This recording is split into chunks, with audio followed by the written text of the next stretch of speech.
Problem 2.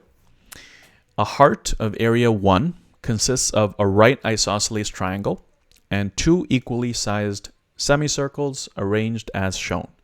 What is the radius of the two semicircles? Oh boy, pretty hard, seemingly hard geometry problem fairly early on, problem 2. Okay. So, luckily there is a figure given to us, so we don't have to draw that ourselves, or I mean, we can work with this figure. And then we have a whole bunch of different, expressions here. So let's just start doing something which I always like to do with these kind of problems, where if you already have a figure, then start putting down some information there. So in this case, it says that the area of this thing is 1. Let's try to write that down in the form of let's call it a geometric equation. So we have an isosceles triangle here. That's the first information we're given about the figure. That, of course, means that this side is equal to this side. They're both the same, right? So let's make that here, something like this. That plus a semicircle, and then plus another semicircle, which really is just identical, which means that these two together, of course, make a full circle. Just going to write that down because even though that's obvious, that's good to have on paper. Now the areas of this is equaling to exactly 1, which is the information we're given here. What is the radius of the two semicircles? So what we're after here is the radius. So that's going to be this thing right here. Let's call that R. All right. So more than that, we don't really know. Now, here's the thing with geometry problems. Almost always, you can use things like, the area of a circle, right? Area of a circle would be pi times radius squared, or the Pythagorean theorem. Those two especially, whenever you're dealing with triangles, circles, are very, very useful. So just always have that kind of in the back of your mind. Make sure that you understand those two things, because they're almost always very, very useful. So let's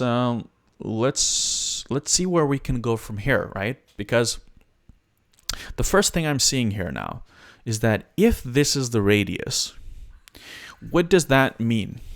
Well, that means that if that's the radius, then this also must be the radius, right? This line right here, that must also be the radius. That also means that this must be the radius as well, which means that this must be the radius as well.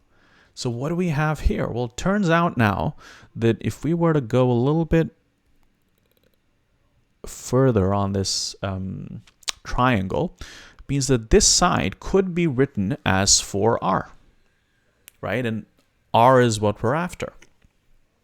Now, at this point, what other things do we know?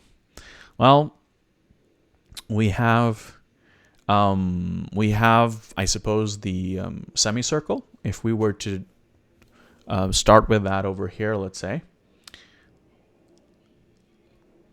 the semicircle has a radius of R. So that must mean that the area of this semicircle is pi r squared, right? So, of course, not that, because it would be the area of a full circle, because this is semicircle that would be divided by 2. Okay, so I have the area in this case, in this kind of equation that we are dealing with.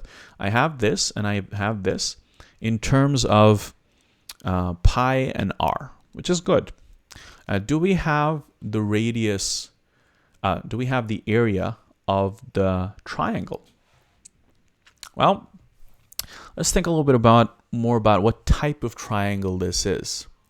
Well, this is an isosceles triangle, which means that, of course, as we said, that this side is the same as this side. Let's just say that that side is, I don't know, x. Let's call both of those x. Then that means that the area, or rather,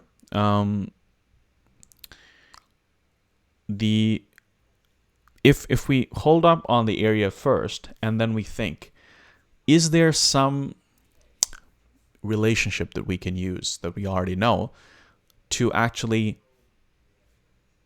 combine all of these sides together in some way? And definitely there is. What is that thing that we almost always find very useful with triangles? It's the Pythagorean theorem. So let's write that down. That would mean that x squared plus the other side squared, also x, is equal to this squared, this side, which is going to be 4r squared. All right, so that means that we have, on this case, if we do some simple algebra, 2x squared. And if we actually were to square this out, we would have 4 squared, which is 16, and then r squared. Now, if we were to divide by 2 on both sides, then we had x squared, and then we would have 8r squared. And then if we were to do squaring on both sides just to get x, then we would have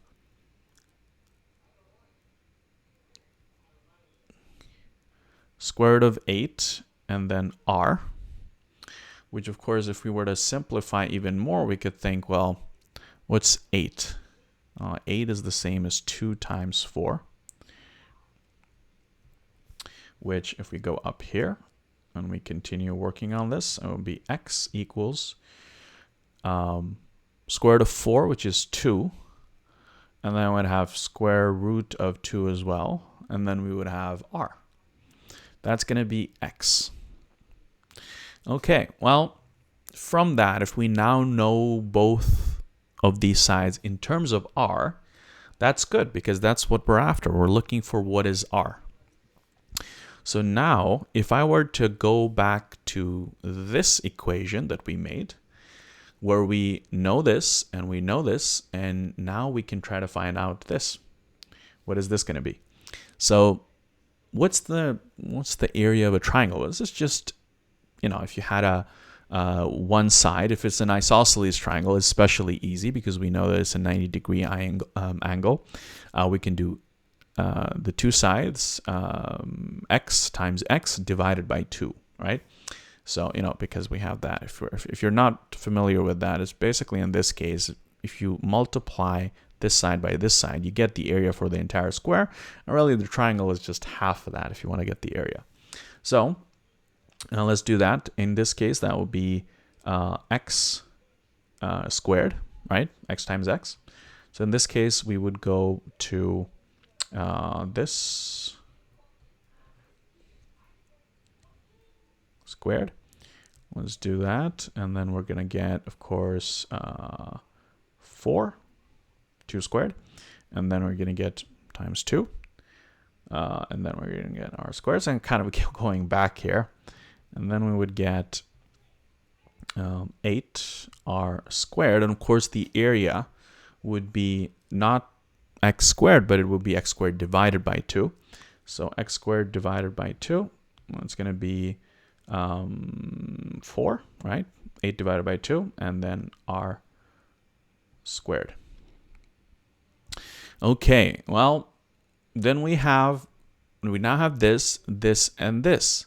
So let's now combine it all together to see if we are hopefully going to get the right answer. There's quite a lot of algebra that we've done already so far. So first is the triangle, the area of the triangle. I'm going to write that down as 4r squared. And then I'm going to do the semicircle, which of course is this thing that we figured out. Pi r squared divided by 2. And then of course the same semicircle, which is going to be again a pi r squared